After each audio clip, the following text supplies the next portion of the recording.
justice, roots of me lost, wings set me free. Spirit of life, come to me, come to me.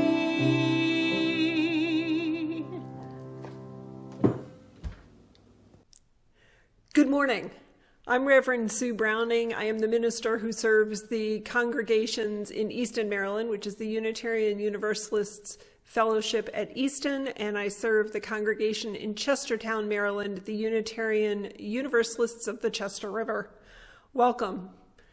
We are now having our second virtual service, and we are together figuring out how to adapt, how to come together in new and different ways to stay connected.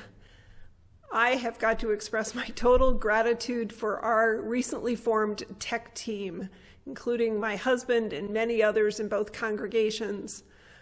Who would have known last week when we got this started, not only do you have to record the service, not only do you have to figure out the lighting and all those things and work through the sound, but it's really hard to upload files and send them all over cyberspace. So we're learning.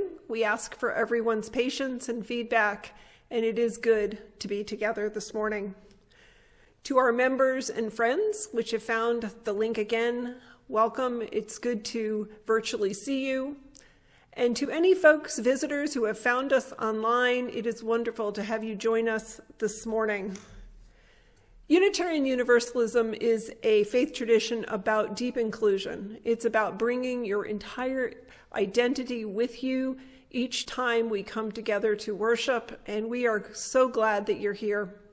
If anyone has questions on Unitarian Universalism or on either of the congregations, please check out our websites. There's also contact information for me, and I can set you up with our member services groups.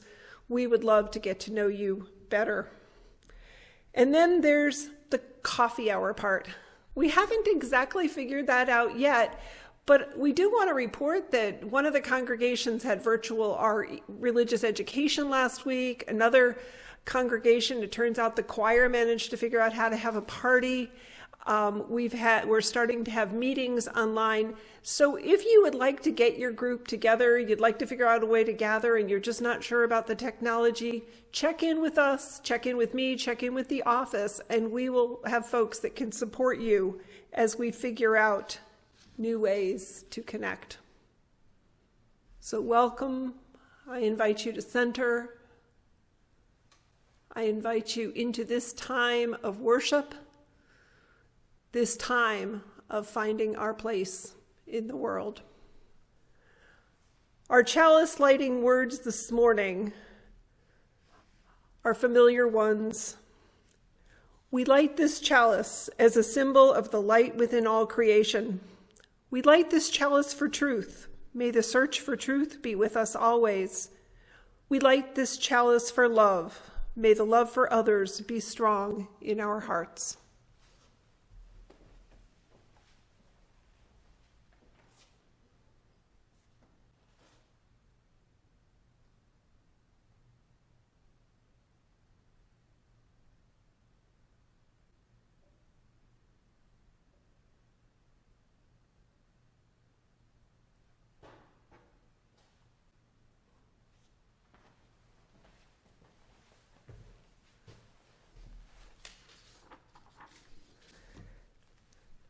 So now is the time in our service, we do something in both congregations called Thoughts for All Ages. And these are stories for literally everybody of every age. But I want to start out a little bit talking to our younger learners, because I want to talk to you a little bit about grown-ups. Don't necessarily tell them I told you this, but I think grown-ups get a little picky about words.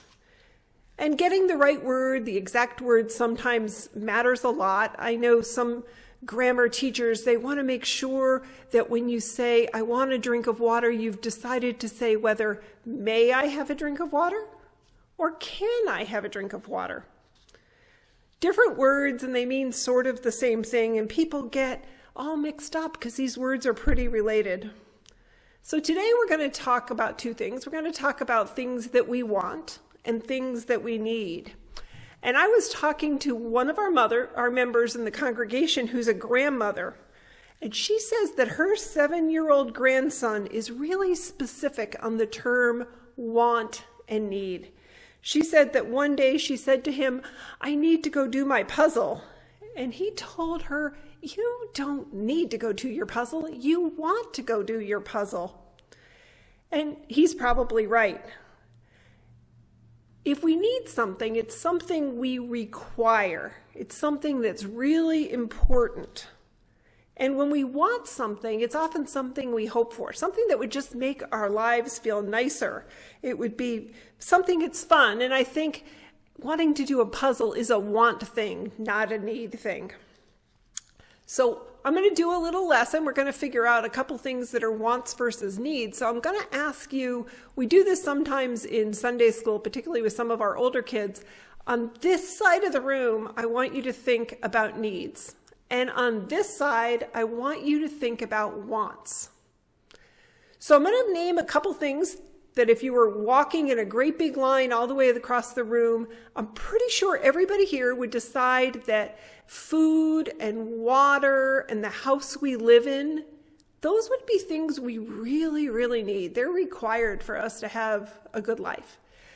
There's a couple things over here in the want category which are really, really good to have and fun, but maybe they're not needs. I was thinking here of maybe ice cream or riding a bike or doing puzzles. So here's a couple other things I'm going to ask you. Are they needs or are they wants? How about school? Need or a want? How about libraries?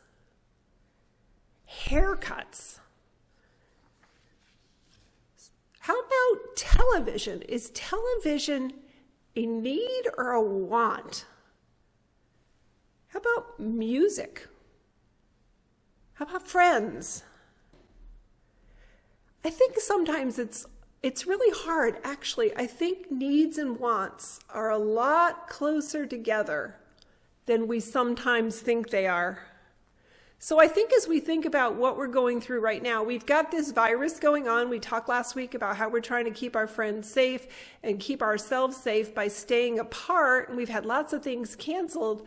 My guess is some things that we think we really need, like TV and Netflix, right now, those are some of the things that are keeping us going. They're keeping us curious. They're keeping us going.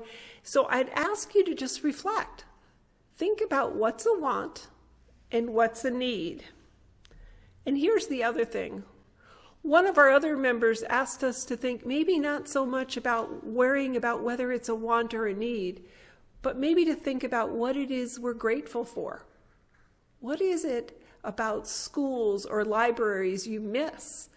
What is it about going outside and playing with friends and having a bigger group? And sometimes I think we may be asking questions about wants or needs a little bit differently. So that's the end of our thoughts for all ages. Your homework is to look about the wants and needs. And now we're going to do the part of our service where we center ourselves.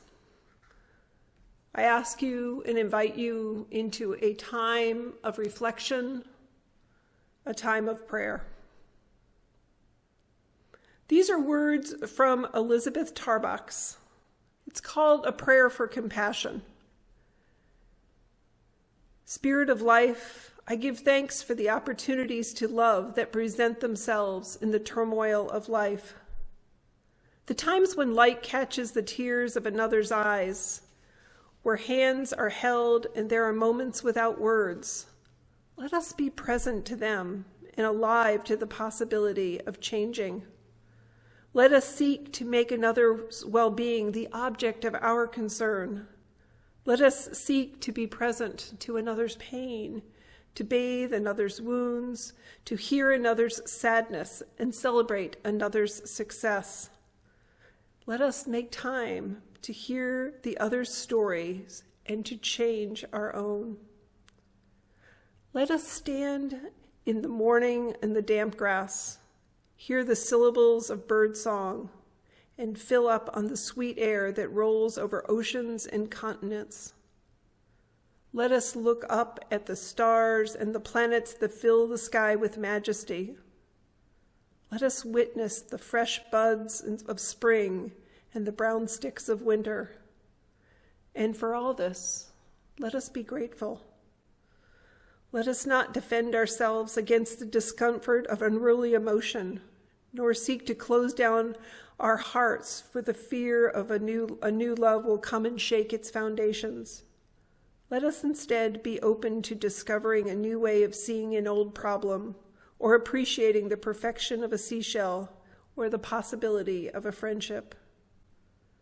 For in giving ourselves to what we do not understand, we receive life's blessings. And in taking care of one another, we are cared for. Amen, and blessed be.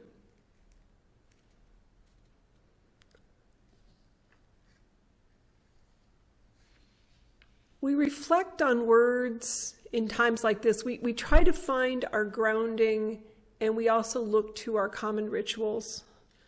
Now is the time in the service where we are going to share our joys and sorrows with one another, but we can't quite do that the same way in virtual times. It's sharing joys and sorrows, which are our individual joys and challenges and our milestones. It's how we build community, and we're going to keep trying to do that in these times of change. But here's the thing. That means we need to collect your personal joys and sorrows ahead of time, and we didn't do a perfect job getting the message out to everybody this past week, but we will ask over in the weeks to come if you can email them either to me or to the church offices by 2:00 on Friday. We will do our best to have them included in joys and sorrows. My husband, I've asked to help light the candles of joys and sorrows today as I read the pieces we've heard about. We light our first candle this morning, knowing of the losses in society, knowing losses from the virus, knowing the other places of struggle. We hold here our medical professionals, our first responders, the families who are struggling as loved ones are alone. All of that we hold in this first candle. It is a challenging time.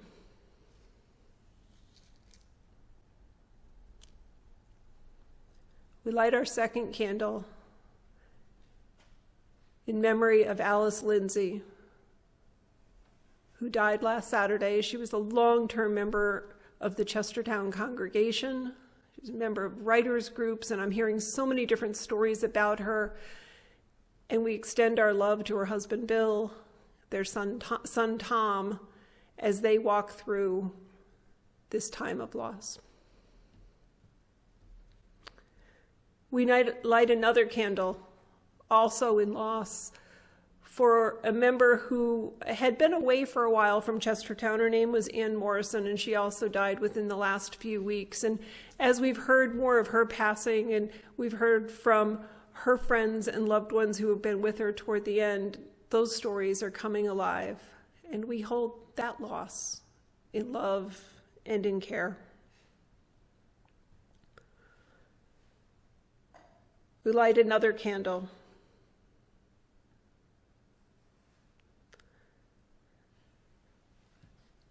UUFE member Dwayne shared with us that his grandmother died this past Thursday. She was 97. She lived locally. He had many chances to visit her, and the family has had a chance to have a very small service. But that grief is fresh. We hold Dwayne and Amy and their family in love as they say goodbye to Dwayne's grandmother.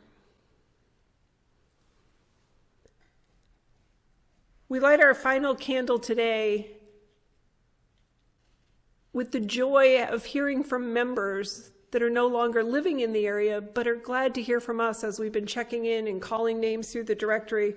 We heard from Randy and Jane Bellows, just as an example. They moved over a year ago to another community, and they hold our fellowship in their heart and love, and it's just wonderful. We've heard not only from Randy and Jane, but from others who have been hearing from us and are extending their care and thoughts. I ask us to take some time here in silence and hold the joys and sorrows that have been spoken and those that remain in your heart.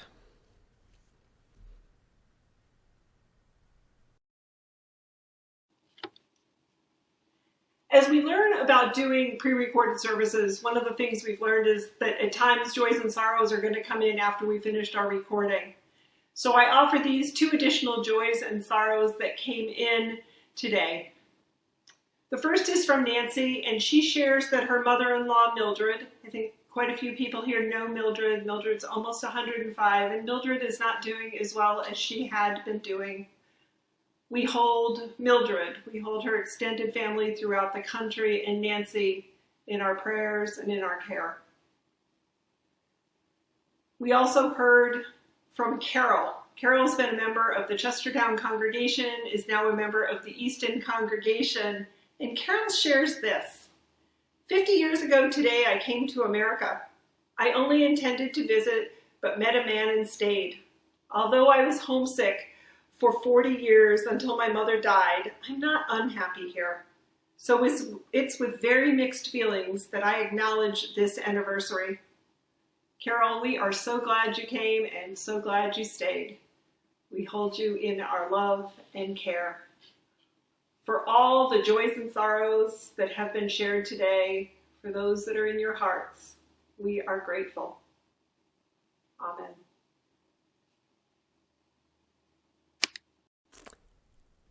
So our sermon title is, What Do I Really Need Today? What do I really need today? When I selected this sermon title early this week, to be honest, I was less focused on the word need and more on the word today. It was Monday, and I wanted to just look at Monday. What would be good for my family, for me, for my dog, for my house, and for my congregations on Monday? It was not a good time to look back and do a woulda, shoulda, coulda about our first virtual service. I know that we're learning. And I also just didn't want to get too far ahead. So I think it's a good question. What do I need today? It's a reminder to pace ourselves. After Monday, I could figure out the basics of Tuesday. And then we get us to Wednesday. So on Wednesday, I started thinking about how can I have others help co-create this service, this second virtual service. And so I decided to give out homework. I started emailing this question around. The question is, in your experience, what is the difference between a want and a need? And how is your answer being shaped by the COVID-19 virus? I got several responses. I'm going to use those responses to do a bit of reflecting with everyone today. And I think it's a chance to hear one another, to sit back and understand some of the revelations that folks are having as they go through the experience at this point of a couple of weeks of social distancing. One of our members, not surprisingly, considered the children.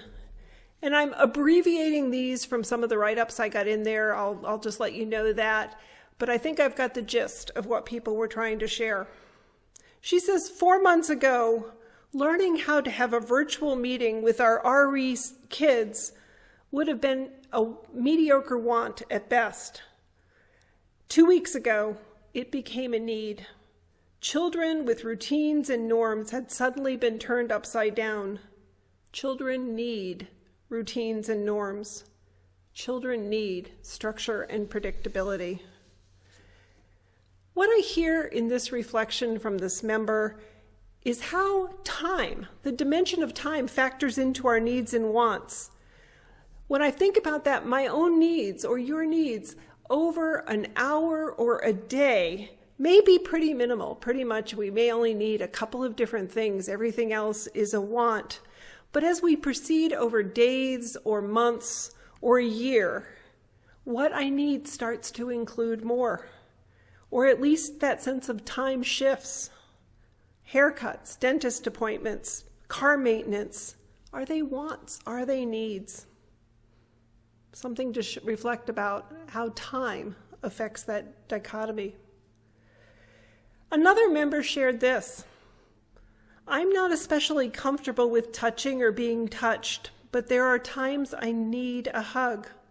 Unfortunately, this past week, and for the next who knows how many weeks, when we need hugs most, hugs are inherently unsafe. It's not a want.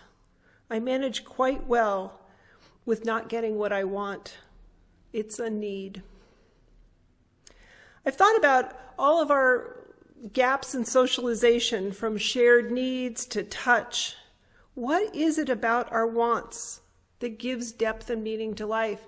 And I think when we think about these things that are needs that are so important to be in connection with family, to be able to hug somebody, to be able to reassure someone, we're going to start realizing, it's not just a blizzard kind of disruption that we're going through. Where are we going to do with the sadness that comes from these things that we are missing, these places of need? So we did get two different reflections that came in on the Rolling Stone song, "You Can't Always Get What You Want." And the refrain, "If you try sometimes, you just might find you get what you need." This member said that is arguably the most philosophically pertinent rock song ever sung. He goes on, "In my life in 1969, wants and needs were conflated, usually in a quest to impress some young lady. It wasn't until becoming a father in my late 30s that I learned that my wants play a distant second fiddle to the needs of my family. In the COVID-19 crisis, our needs are starkly apparent: food, a home to hunker down, and medicine.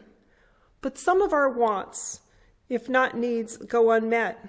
We long to see our children, both living in the New York hotspot, yet we can't visit them without risking exposure and having to quarantine upon return. In that way, wants and needs are again conflated. We all want and need for this to pass." Again, that blurring of our needs and our wants, that sense of lack of clarity as time moves forward. The other reflection on that same song, and this one comes from someone who admits to be a Beatles fan but said the Rolling Stones actually really got that one right. He shares that in many ways that song refrain is an anthem of my life. You can't always get what you want, but if you try sometimes, you just might find you get what you need. Many times in my life, he says, I didn't get what I thought I wanted: a job, a relationship, some imagined future. In dealing with the painful disappointment of watching these hopes falling apart, however, I learned to keep trying. Quite often, these were things I didn't even know I needed because I was too busy chasing what I thought I wanted. With this virus, a lot of things I wanted for myself and my family are falling apart. I don't know, and that just hurts. But I have faith that if we keep trying, we're going to get what we need. I hear some go-to mantras, a place where you may have a favorite song, a favorite adage, a sense of this too will pass, a sense that we're going to walk through whatever we're facing and come out on the other side of it somehow different. Somehow we will emerge, and we're going to learn and remember to keep trying, but to also be openness to those feelings of loss. I think both of those reflections remind me of that. It also reminds me that Let It Be is also a good song that holds a lot of value. So I moved to another way that folks are thinking about wants and needs. And earlier during Thoughts for All Ages, we mentioned the concept of gratitude. Where does gratitude fit in? We may not spend all our life trying to sort out what's a want and need, but what are the things that we are the most grateful for? So this member shares this: As a school community this year, we have been focusing on the value of gratitude, and we have spent the year asking teachers and students to keep a gratitude journal. Now that we are home and socially distancing, I do not think this exercise could have come at a better time. When we're told of a new cancellation or a new way we need to restrict activities, the sense of loss is real. And each day, I remind myself that I have what I need and that what I have is good. I am grateful for the health of my friends and family, the 26 rolls of toilet paper in my pantry, and the refrigerator stocked with food. We are blessed to have the access to friends and family online and schoolwork that can help us keep growing, and art supplies to keep us occupied. So we talked earlier about that value of gratitude, but here I want to think a little bit about technology. The online tools we're using to connect. Is technology something we want or something we need? Because right now, technology feels like how we are staying connected. Technology feels like something that's just above our needs for food and water and shelter in the hierarchy of meeting our needs. For those who don't have technology, I'd ask us just to take a moment to think about that, because not everybody has the same skills or access, or it may not even go by their homes. If we think about technology right now, it seems to be in the need category because we can't do some of the other things we're used to. Even going back to the old-fashioned phones, we're staying connected that way, and connection does seem like a need. Here's what another member shared, swinging quite a bit from the sense of things we need to how our hearts are feeling. And I quote here, "Until this recent pandemic, I thought there were only a few things I absolutely needed in order to live: to breathe, to feed my body, to protect myself and my family from danger. Those were the needs. I thought everything else I did because I wanted to do it. But in this middle of this pandemic, I want to do some things because I need to feel like I'm doing something for the good of the world. I want to volunteer at our local homeless shelter because I need to feel that I'm helping those struggling with independence. I want to make my best contribution possible by staying home and practicing social distancing. I need to feel like I'm doing everything I can to help protect our future." I think that this reflection, this sense that we all need to feel some purpose in our lives, we all need to feel like we're making a difference in whatever way that is, and it varies for many of us. Sometimes it's in the most basic of making sure we've made our own food and we've taken care of ourselves. Sometimes we're taking care of another family member. Sometimes we're working in the greater world, or we're helping church work, or maybe we're just even getting the technology going. I think there's something, as we think about needs and wants, that asks us to think about that. What is it we need in our hearts to do to feel we have a purpose in the world? So gratitude for the many responses, and gratitude for the ways we're learning from one another. And I want to close with the shortest response I received from a member. He reminds us of Buddhist teachings, and he says Gautama taught us everything which we view as a need is actually a want, except for the one true need, to experience life in this moment, in the here and now. So today, our sermon message is the sermon title. It's a reminder to ask one another, what do I need today? And I think, my friends, as we ask that question in gentleness, as we ask that question of ourselves, knowing that things are changing, We will walk through this well together. Take care, my friends, and as needs and wants blur, we're all reminded to turn to one another and ask for help as we try to work through one service at a time, one day at a time. May it be so. Blessings.